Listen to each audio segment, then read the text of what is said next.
my Kiwanis sisters, how are all of you? Yeah, been quite a while since I see all of you.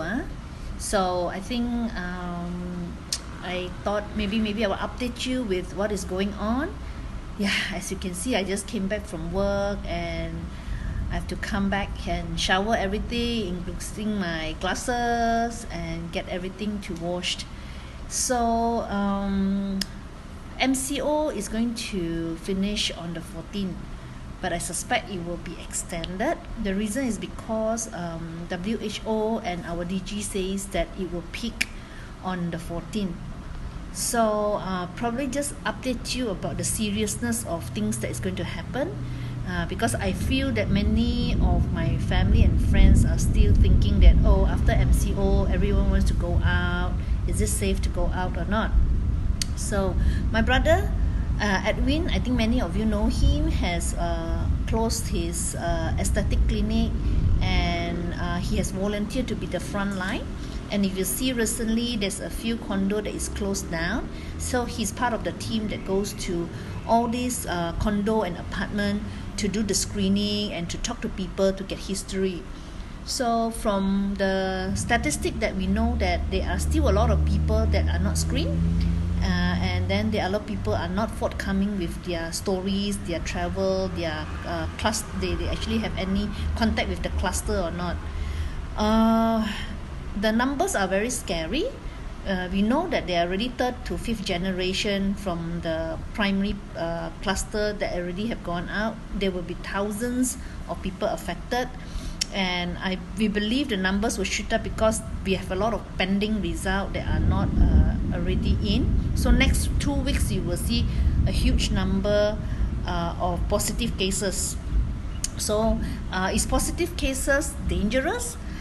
Yes, because 80% of these people that are being screened are actually asymptomatic. That means they have no symptoms, not even fever.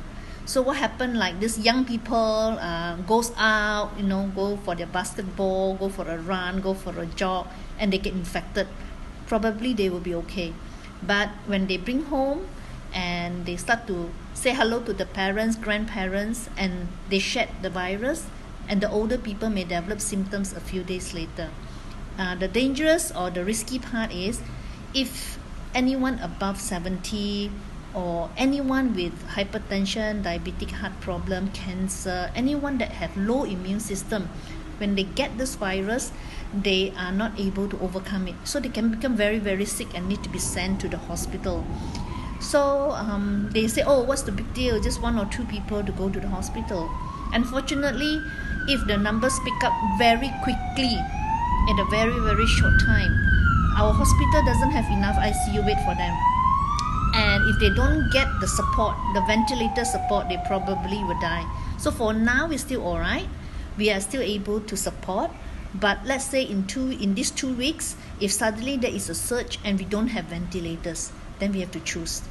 So the pattern in Malaysia is 20 to 30 years old is one group that gets COVID, and the rest is above 60 and with illnesses. So come to a point where one of your parents are ill, and then they wanted a ventilator, but I don't have one. But I have another patient that is 20 with higher chance of survival. It will come to a point when we need to let the older people go. It is not right. We know that it is not ethical.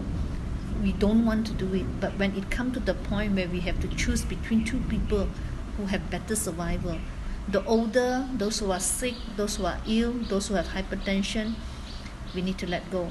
So the risky part is this asymptomatic people that is walking around, and if you go out and you're not careful, you bring it back. We never know whether we're carrying it or not. Even I do not know. That's the reason I sent my mom home. That's the reason, Charlie, we have worked with them in Hands World.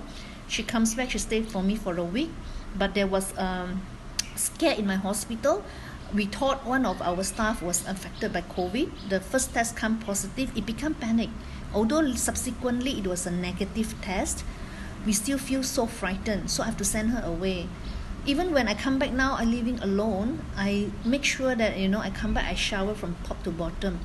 I make sure I clean everything, including my glasses, before I actually play with my dogs. So All of us who are working in the hospital are very fearful. Every morning when I go to work, I feel that, I do not know whether I'm going to get the virus or not. So it's pretty scary. I do not know in the hospital what I'll bring back. So for me, I think that most importantly is like, we know this will pass. We know after the peak it will drop. But if we don't stop it, then it will have another surge. So why is it the third wave? Is because we are now having people coming back from overseas, that we are bringing back Malaysian that have been in those COVID country. Yes, we are being quarantined. We are going to quarantine them or self-quarantine. But you never know. Things are so uncertain now. The uncertainty is scaring everyone, including the medical people. I work in a hospital with cancer patients, so I'm so high risk to carry those virus, and it could probably kill them. But at the same time, I need to work. I stopped all my home care because I just didn't want to bring the virus into a home and cause whole family to actually get COVID. So I beg you, I plead with you, next 2 weeks is very crucial for you, for me, for our family, for our nation. Stay home. Please don't be a hero trying to do things. Get your sufficient provision for your house. Have a good time with your family. Enjoy your time. We are so blessed because we have a roof over our head. We have food. The homeless, those who are in the day-to-day wages, they actually have no food. So even though you want to do a charity, go through the NGOs that have already been doing it. Don't go out on your own. It is just too risky. So my sisters, I pray that everyone will be fine. Pray for me. Pray especially for the frontliner. My brother said it's terrible to be out there because the PPE is so damn hot. He cannot even stand more than 2 hours in the PPE in the hot sun. Pray for everybody who's fighting this. We are the last defense, but you are the frontliner. So please, I beg you, I plead with you, for the next 2 weeks, 乖乖 and stay the fuck home. Okay, bye.